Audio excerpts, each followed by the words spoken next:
Hey guys, so we are back in action for another day of Kmas. Today I wanted to come in and talk about something, not quite sure how it's going to go, but it's been, I guess, I don't want to say requested as a video, but you guys are just really nosy. So as you guys know, I was a Beachbody coach for about 2 years and talked about it a lot. And then suddenly I wasn't a Beachbody coach anymore. And for a lot of people that was a huge change and a very unexpected change. So there were some assumptions as to why I left.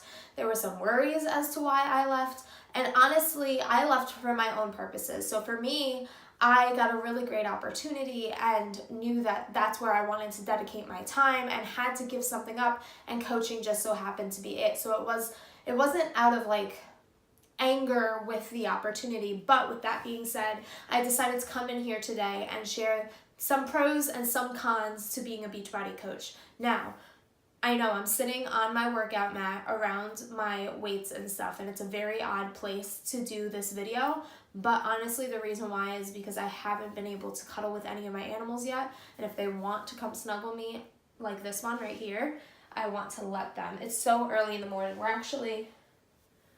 It's like 6 o'clock in the morning.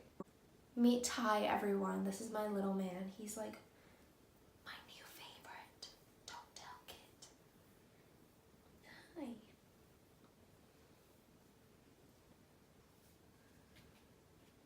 Okay, bye. Okay, so let me get my little handy dandy list. I knew that if I didn't write it out, I wouldn't be able to do it. So I'm going to go back and forth between pros and cons because I feel like that's just the easiest way to do this. The first pro is obviously you get to surround yourself with really amazing people, and I wasn't prepared for it. So a lot of you guys know I have social phobia. It makes it really difficult for me to make friends. I'm great in a professional setting. I'm great when I have to be able to show for myself what I can accomplish. I'm not so great on the one-on-one, in the personal conversations. Small talk drives me crazy. So this was an opportunity where I could consider work to make friends. And I really did need that. So I used it to build relationships with people who were like-minded, who were hustlers, who really, prioritized their work and their goals and really moved forward with their life. For me, it's really difficult being 22 years old to make friends with other 22-year-olds because I guess I'm a little more ambitious than most. So while other people might want to go out and drink, I would much rather stay in and get work done. And I know that's not the popular thing for people our age, but that's just how it works. So for me in the past, friendships really didn't work out because all of the time that my other friends wanted to go and hang out, I wanted to be getting stuff done and getting work done, and I was working off a schedule. So this gave me a community of people who were motivated to better themselves, who were motivated to grow in their career path, whatever it may be, and who were also just really hardworking and had the same, sorry, I can't, this is a work hour. So it was a really nice switch over from feeling like I just couldn't be friends because it was difficult for me to socialize and find new people to find out if we could be friends, to almost being handed a family of people who understood my needs. All right, con. First con is coaching gave me an identity crisis. And this is the easiest way to put it. So when you become a Beachbody coach, one thing, and an influencer at all, ever, one thing that you are taught is you immediately have to find a niche. You need to find your people. You need to find who you can connect with, because if you say, I just want to help everyone, it becomes really, really difficult. So for me, it was really important to find where I belonged. And then I found that I didn't know where I belonged. I wasn't a complete Disney freak. I couldn't brand myself off of being a mom. I wasn't in nursing school. So it was difficult for me to figure out, okay, so what is my niche? What do I do? And when you go into trainings for coaching, they tell you, write down all of your hobbies, write down all of your passions. What are you obsessed with? What can you talk about time and time and time again? So when I was writing that list, it was really difficult for me because my list was, I'm obsessed with my animals, but who isn't obsessed with their animals? That still is a very large range. I'm not married. I'm not a mom. I got my degree in psychology, but what else? I really like planning, but I couldn't really fit in with the planners because I wasn't I'm not very creative with it. I like the organization part of it. So it was difficult for me to figure out where I belonged. And the one thing that I felt like I could brand myself off of was my obsession with unicorns. And guess what? When you go looking for other people who like unicorns, they're usually 14. So it was just really difficult for me to be able to accept myself as I am and how unique I am, and that might not fit other people's niches or other groups or tribes, or I wouldn't be able to find 1,000,001 Facebook groups just like the Beachbody training asked you to do, so that you could grow your network in a way where you're connecting with people who you actually connect with, if you catch my drift. All right, pro number 2, you create the best habits as a coach. One thing that I absolutely love is that, through training, trying to figure out how you can be the best coach for your clients, trying to figure out how you can be the best upline for your downline and the people who trust you to help them build their business. You create some really great habits, and also just taking care of yourself. So for me, a big reason why I entered was just, my own physical fitness in the very beginning. I was really tiny. I was only 91 pounds. I needed a way to stay accountable to taking care of my body and my fitness journey. He's right behind the camera. And we're back. I needed a way to stay accountable to myself and my workouts and my eating and my fitness journey, and make sure that I wasn't putting anything off, because I really did need to be more rigid with my workouts, more strict with my workouts. So this was the opportunity that I took on, only because I knew I would have the accountability from other people in the team, but also from people who I was coaching. It would make me feel like I had to get it done, but also I had a way to make extra money. So it created a really great habit, because there was this extra accountability where now I feel like I'm in a funk if I don't get my workout in. But even with that, before this, I was a mess. Like, organization and time management was just not a thing. But it's something that you figure out, okay, I live a full life outside of coaching, but I really want coaching to work, so how can I make it work?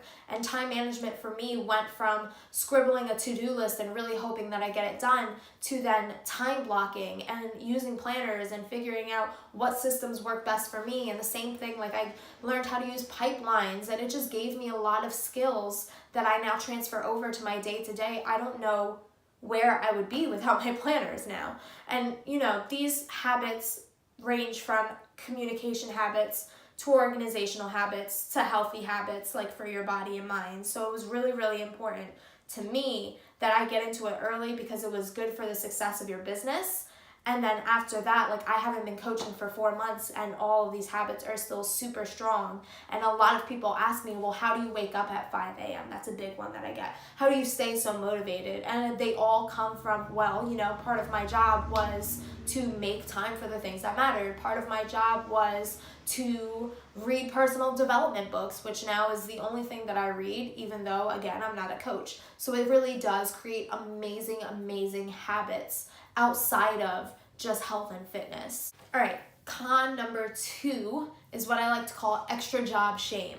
And this one was really difficult for me. So for me, I was working a shit ton of jobs when I first introduced myself to coaching. And then as I started coaching, I found that I wanted to be spending more time doing coaching, and I could see the value I was receiving back, both in income and in other things. It was super rewarding. So I started to let go of jobs, which was fine. And then life shifts, right? You get medical bills and your expenses change. And suddenly I was only working one job plus coaching, and it wasn't working for me. But a big thing that they teach you to do during coaching is to celebrate the things that you've been able to accomplish because of it. So I had already celebrated the debt that I paid off on my credit cards. I had already celebrated, and this is all publicly, being able to quit my serving job and never having to go back. So when it came time for me to crunch numbers and realize, oh my God, I'm not making what I need to make, I need another job, it was difficult for me, because I felt like I was being fake.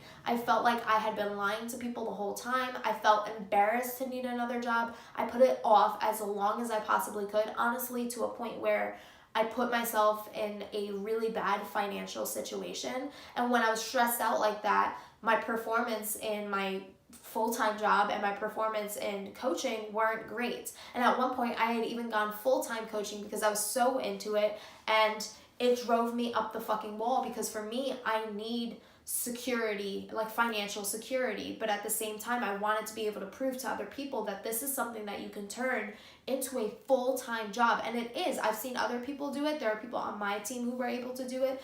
It's just so important that you make sure that it matches your needs. And for me, it didn't match my needs. I needed the security of knowing, okay, this is how much I'll get in my next paycheck, which you don't get from coaching. And I found it really difficult to be able to admit to myself and admit to others that I needed another job. So it put me in such a bad financial and mental state because there was a shame, a guilt attached to, okay, well, I told you guys that this is really great financially, but I have another job again. All right, pro number 3 is you really do work on your own time for yourself. I honestly, when I started coaching, I didn't fully understand what the responsibilities were. So I expected to be told this is what needs to get done and this is how long you need to take doing it and this is the deadline for it, just like any other job. But it really is, you have an upline, so you have someone else, but they're more so like a mentor. You don't owe them anything. Nothing needs to be submitted. No quotas need to be met. There's nothing like that. You don't need to hit a specific amount of sales before you get a check and commissions. You could never talk to that person again, which I don't suggest because then you probably will fail, and still be okay in completing the tasks that are expected of a coach. So for me, it was super exciting because I found that my most productive time is when no one else is awake at 4 or 5 o'clock in the morning. So what I did is I spoke to other people. I found 2 or 3 other people who agreed and who also were most productive in the morning, and we set up morning miracle calls. And we get on still, I'm not even a coach anymore, get on at 5 o'clock in the morning and just get work done. But you know that for that hour and a half, you are specifically working on this to-do list. You're specifically getting these tasks done. And the tasks themselves vary based on what you are comfortable with. So yes, they give you guidelines and like vital behaviors so that you know what can lead you to success. But at the end of the day, the job of a coach is to connect, to show people what's possible, and to help those who are ready to start their journey. So there are so many different ways to get there. There are so many different ways to connect. There are so many different ways to motivate and inspire. And there are so many different ways to get people started. So it really was like, here's the key to your kingdom. You get to decide how you do this. I'll see you at the successful point at the end. And it was just really freeing to leave jobs where it was like, okay, you come in at this time, you clock out at this time, you owe me this, or you don't get your paycheck. If you're sick, I don't care, you need to come in anyway. If I needed a mental health day, I took a mental health day. If I needed a sick day, I took a sick day. If I was going away on vacation with my family, I said, yo, I'm going away on vacation with my family. And I told the people that I was responsible for, like my clients, and then that was it. I was gone for a week and I came back and I knew that they were being taken care of. I knew that I got to take care of myself, and I really felt like it was a job where I could prioritize my needs and set my job to my needs, if that makes any sense. All right, and then the third and final con is comparison. And comparison kills. And I do have to say, they do tell you throughout coaching over and over and over and over and over and over and over and over and over again to put your blinders on. They tell you all the time because they know that it's a problem, but really just not paying attention to anything else but the path that you are taking and the goal that you have set for yourself. Don't compare yourself to the other people, but it's so difficult not to. So for me, I personally got to start under my upline was super successful even when I started with her. But I kind of looked at that as a mentor and as a goal in of itself, seeing, okay, she can do it, I can do it too. That's what I want to be able to achieve. But then also there were people that I started with, there were people who started after me who skyrocketed to success. And I felt like, well, we've been doing it the same amount of time, why can't I?